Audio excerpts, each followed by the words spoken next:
Today, the House has passed generational, truly nation-shaping legislation. That bullshit is not why I got you here today. Because number one, it's just past the House. It has to go to the Senate, which Maga controls. But I think the senators are going to make some changes to it that may send it back to the House. I'm not sure. First of all, it's going to raise the deficit, it's going to increase our debt, and it's going to pay off the richest people in this country and hurt those who are making middle income wages and less. This is why I got you here. Major escalation tonight in President Trump's battle with Harvard. Homeland Security now banning the university from enrolling foreign students. Thousands of students could be forced to transfer now or leave the country. Tonight, a dramatic escalation in the Trump administration's ongoing battle with Harvard. The Department of Homeland Security telling the university it can no longer enroll foreign students, and existing foreign students must transfer or lose their legal status. Adding, let this serve as a warning to all universities and academic institutions across the country. DHS accuses Harvard of perpetuating an unsafe campus environment that is hostile to Jewish students and employing racist diversity, equity, and inclusion policies. Accusations Harvard denies.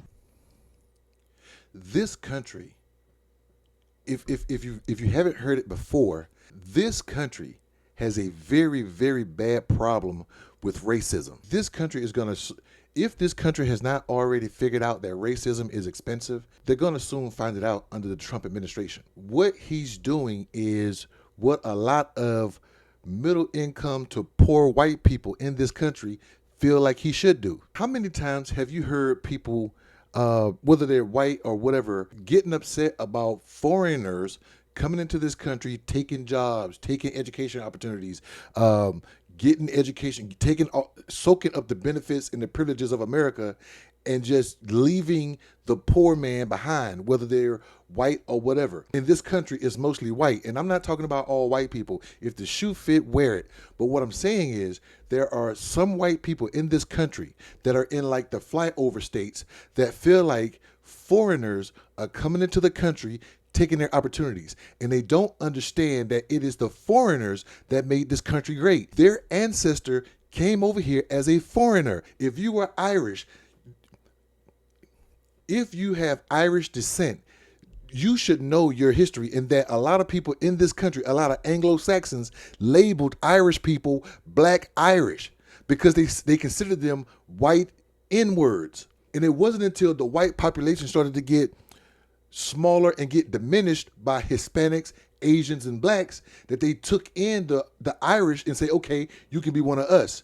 When you have Cubans like Marco Rubio ass out there saying that we should accept Afrikaners into this country, but we should get rid of black and brown people, knowing that he's a black and brown person, but the fact that his skin is fair, he can pretend to be them and they will accept him. We got a very, very big problem in the United States today. And it's going to cost us big. But we have had Asians and Indians and Africans, all kind of people from all over the world who would come and get educated at some of the best premier colleges in this country by the best scholars in the world, Nobel Peace Prize winners in engineering and all the STEM fields. They will come here, get their education here, and they will stay here and innovate and make this country better as far as technology and everything, but you keep pushing them out. So guess where they go? You got that Indian student that's great in STEM. You teach him, you educate him, and he take that shit back to India. They take it back to Vietnam. They take it back to South Korea. They take it back to China. And what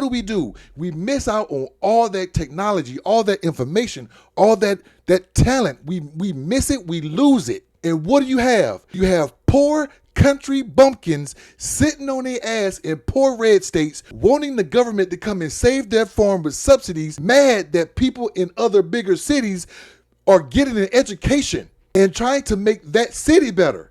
You're upset because now the government, they suspended USAID. So now you can't grow as much corn because they're not going to pay you. The government is not going to pay you to grow all that fucking corn because they suspended USAID. Now you done took subsidies out and you tried to make your farm larger, but now they cut the funding and you're upset. But you see that Indian kid in class learning how to make semiconductors, whatever the fuck that is, and it pisses you off.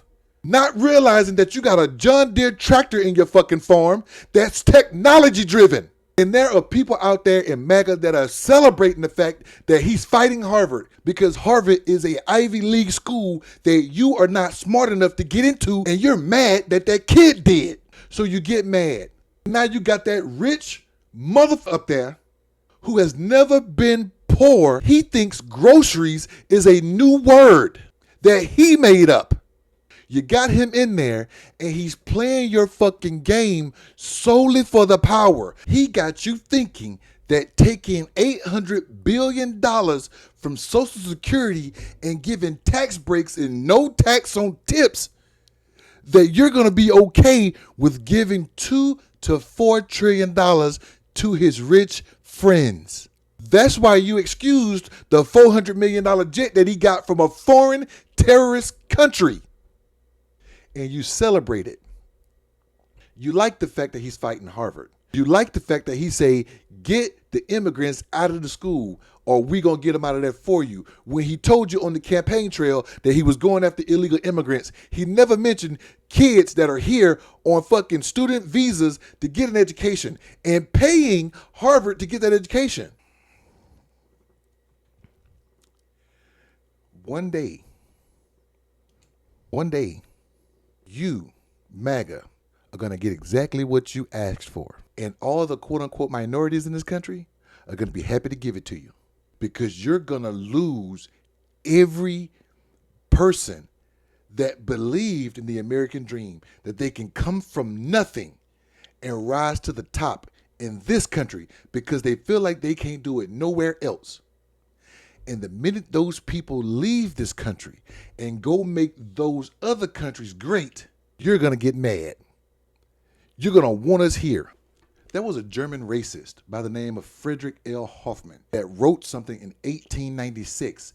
It was called Race, Traits, and Tendencies of the American Negro. And they were concerned how black people were slowly leaving the farms and rural areas and going to the cities. He also talked about how by letting them do certain things and keeping them bottled up in a certain place, they're going to eventually die out. You got to read this. Oh, yeah. He talked about black people dying out, so there's no reason for them to get Medicaid and Medicare or universal health care, which is why one of the reasons that we don't have universal health care is that white people didn't want black people to get universal health care, so they created a copay because they felt like black people couldn't afford the copay. I told you, racism is expensive.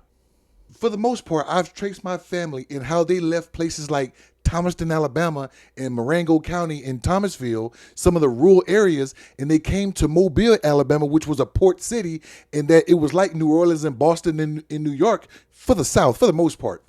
And so they came to the cities for work, and how white people tried to keep black people secluded in the farm areas. There are people that gave testimony on how they sharecropped them and kept them on the land. And if they tried to leave, even in the 1900s, they were hunted down and moved back to the farms. Just think about it.